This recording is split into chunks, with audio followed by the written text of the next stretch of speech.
Hi everybody. And welcome in Instant Kubernetes in a visual way. I'm Aurélie Vache.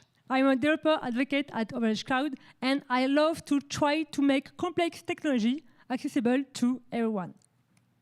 So Kubernetes has become the de facto standard in containerized orchestration world. We heard about it every day.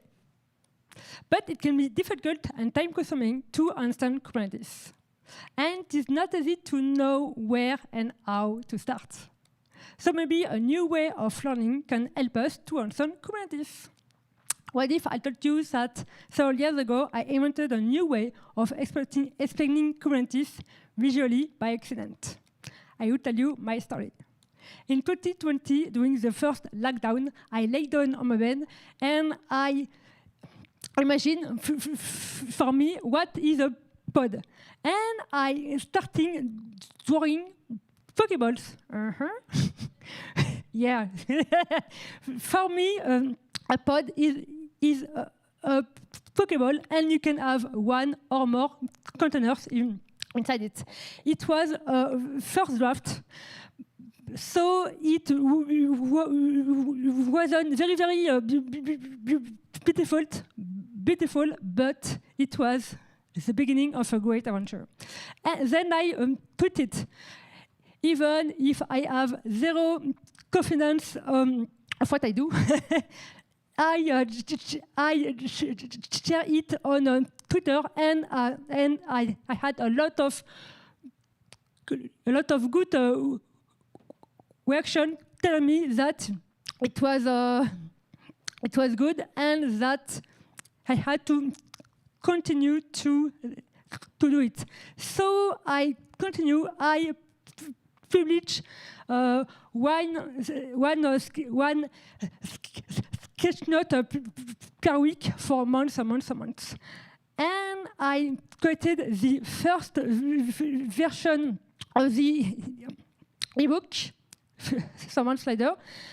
It was cool, but for me, it was not a real book. So after 2 years of work, I published a real book on Amazon with Kubernetes, and I still continue to update it with every new releases. Okay, so let's explain Kubernetes in a visual way. Let's start with the beginning. What is Kubernetes? Kubernetes is an open source container orchestrator. Well, I admit that it doesn't help us much. Think of Kubernetes as an orchestra conductor. Declaratively, we ask the orchestrator what we want, and Kubernetes will do everything possible to ensure that this request, this state, is always respected. It will manage the resources, the machines, and communication between containers, both externally and internally. To do this, we'll write YAML manifest. These are the partitions that Kubernetes must follow. Kubernetes is based on several components. The control plane contains several internal components, such as the etcd distributed database, the scheduler, and the controller manager, as well as the API server, which exposes the API of a Kubernetes cluster. Please note that when you use a managed Kubernetes cluster with a cloud provider, the control plane will be managed by the provider. So you won't have to update it and its component. And it's cool.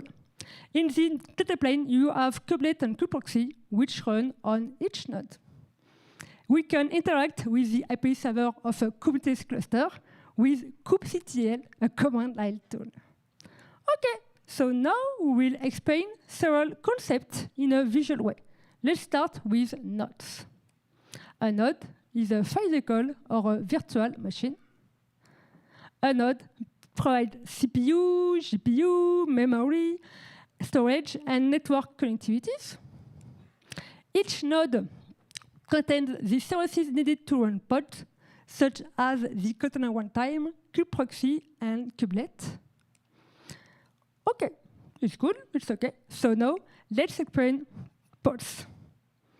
our application, our workloads, will run in containers, which themselves will run in pods. Kubernetes is language agnostic, which means that you can develop your microservice in a multiple language like Java, Python, Go, and so on. A pod is the smallest unit deployable in a Kubernetes cluster. A pod can contain one or several containers, and each pod has a unique IP address. Our application run in pod, which themselves run in nodes. Okay, so what happens when we ask Kubernetes to create a pod?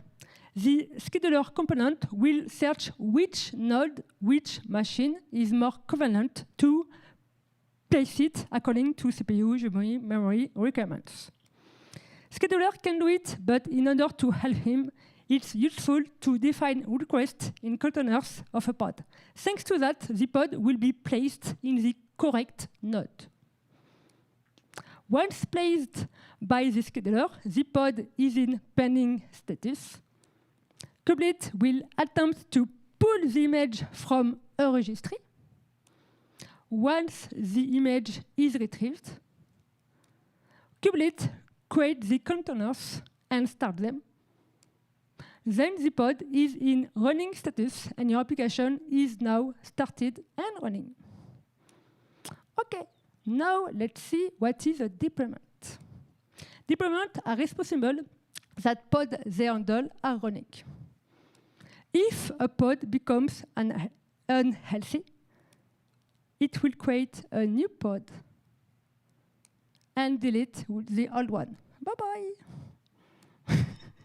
A deployment creates a replica set that will create one or several pods depending on the specified replicas. By scaling a deployment, we can easily change its number of replicas. So with the command kubectl scale, with replicas to 5, the deployment will create one pod and another new pod. So at the end of the execution of the command, the new number of replicas of the deployment will be equals to 5. So now Kubernetes will ensure that at every moment we will have 5 pods for this deployment. And of course, you can scale down when you want. Okay, now let's see services. Our application runs in pods, and these pods are ephemeral and mortal. Services allow us to access our application via a unique IP address. We will be able to assign a unique DNS name to a group of pods. This will allow us to access our myAwesome app with the address myawesomeapp.namespace.sdc.cluster.local. The group of pods targeted by services is usually determined by a selector. Several types of services exist. The first one is cluster IP. It's the default service type. It allows you to expose a service through an IP address internal to the cluster. So it is only accessible within the cluster.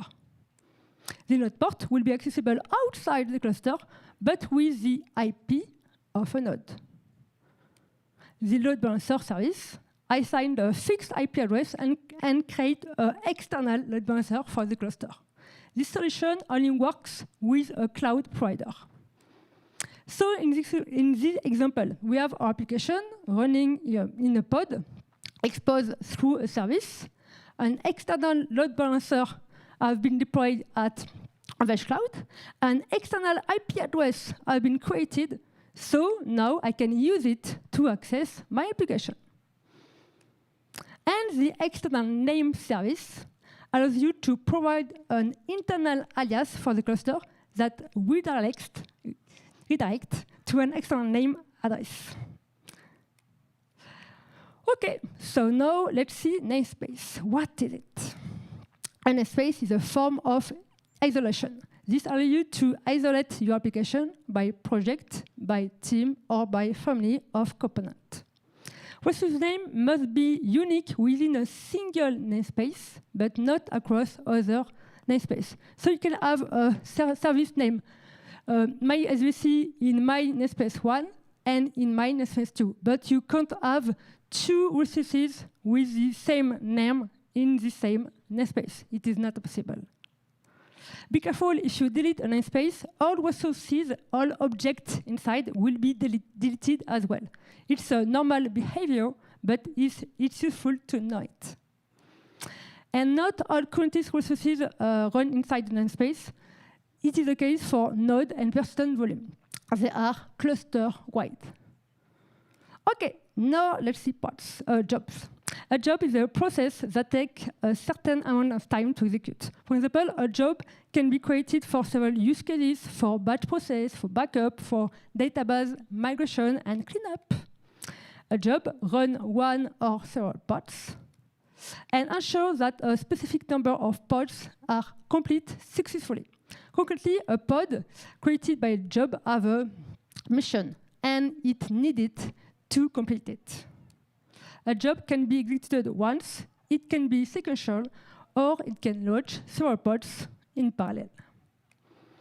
If the pod fails, another pod will run until the specified number of pods successfully complete. By default, completion is defined to 1.